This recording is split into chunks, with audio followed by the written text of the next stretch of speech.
ഇന്ന് Valentine's day അല്ലേ? അപ്പം നമുക്ക് വാലന്റൈൻസ് ഡേ സ്പെഷ്യൽ മേക്കപ്പ് നോക്കിയാലോ? വാലന്റൈൻസ് ഡേ ആണെന്ന് പറഞ്ഞ് പരസ്പരം വിഷ് ചെയ്ത് വെറുതെ വീട്ടിലിരിക്കുന്ന ആൾക്കാർക്ക് വേണ്ടിയിട്ടല്ല ഈ മേക്കപ്പ്. ഇന്ന് പുറത്ത് പോയി വാലന്റൈൻസ് ഡേ ആഘോഷിക്കുന്ന ആൾക്കാർക്ക് വേണ്ടിയിട്ടാട്ടോ. മോയ്സ്ചറൈസർ ഉണ്ട്, ടോണർ ഉണ്ട്, പിന്നെ ഫേസ് ഓയിൽ ഉണ്ട് കേട്ടോ. പ്രൈമറായിട്ടും ഞാൻ ഈ ഫേസ് ഓയിലാണ് യൂസ് ചെയ്തിട്ടുള്ളത്. ഫൗണ്ടേഷനോട് 2 ഡ്രോപ്സ് ഫേസ് ഓയിൽ ആഡ് ചെയ്തിട്ട് നന്നായിട്ട് മിക്സ് ചെയ്തിട്ട് ഫൗണ്ടേഷൻ തേക്കുകയാണെന്നുണ്ടെങ്കിൽ ഫൗണ്ടേഷൻ ബ്ലെൻഡ് ചെയ്യാൻ നല്ല എളുപ്പമായിരിക്കും. പിന്നെ ഫ്ലോലെസ് ഫിനിഷിംഗ് ലുക്ക് കിട്ടും. ഇട്ട ഫൗണ്ടേഷൻ നന്നായിട്ട് ബ്ലെൻഡിന് ശേഷം നമുക്ക് പൗഡർ ഇട്ടൊന്ന് സെറ്റ് ആക്കട്ടോ. പുരികം ഒന്ന് ലൈറ്റായിട്ട് വരയ്ക്കുന്നുണ്ട് കേട്ടോ. കൂടെ ബ്ലഷ് ഇട്ടെടുക്കുന്നുണ്ട്. ഈ ബ്ലഷ് ഇടുമ്പോൾ ഇങ്ങനെ ഏറുന്നത് എന്നുള്ള വഴിപാടെന്നൊക്കെ പറയില്ലേ, സെയിം അതൊരു വഴിപാടാണ് ഗൈസ്.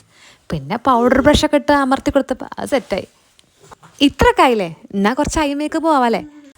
ഒരു ന്യൂഡ് ഷെയ്ഡ് എടുത്ത് കണ്ണിൻ്റെ മുകളിലും ബ്ലാക്ക് ഷെയ്ഡ് എടുത്തിട്ട് കണ്ണിൻ്റെ കണ്ണ് എഴുതുന്നോടത്തോട്ട് വരച്ചെടുത്തിട്ടോ സ്മഡ് ചെയ്തു, സെറ്റ്.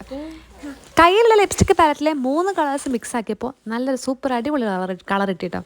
അതിട്ട് കൊടുത്ത് അപ്പോൾ ലിപ്സ്റ്റിക്കും സെറ്റായി. കാർക്കൂന്തൽ കെട്ടാൻ വേണ്ടി കാർക്കൂന്തൽ അയച്ചപ്പോഴാണ് മസ്കാര ഇടാത്ത കാര്യം ഓർമ്മ വന്നത്. മസ്കാര ഇട്ട് കൊടുത്തു 2 കണ്ണിലും നന്നായിട്ട്, ഒന്നും കുറയണ്ട. നമ്മളിനി മുടി കെട്ടാൻ പോകട്ടോ. എന്നെ സംബന്ധിച്ച് ഏറ്റവും ടാസ്ക് മുടി കെട്ടല.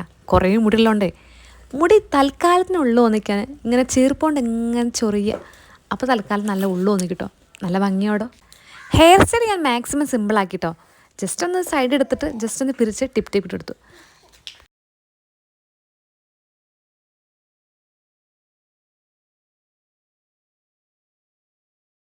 അപ്പോൾ ഇതാണ് കേട്ടോ നമ്മളെ ഫൈനൽ ലുക്ക്. കണ്ണാടിൽ നോക്കിയപ്പോൾ ഇടാൻ മറന്നൊക്കെ ഇട്ടുകൊടുത്തു. നമ്മളെ ഹൈലൈറ്ററേ മറന്നിരുന്നു ഇട്ടുകൊടുത്തു. അപ്പോൾ ഇത്രേ ഉള്ളൂ ഗൈസ്. അപ്പോൾ ശരി, ഞാൻ പോവാട്ടോ. എൻ്റെ വാലന്റൈൻ്റെ കൂടെ കറങ്ങാൻ പോവാം ഗൈസ്. അത്രേ ഉള്ളൂ. ബൈ, ടാ. അപ്പോൾ ഇറ്റ്സ് മീ സനി, ബൈ.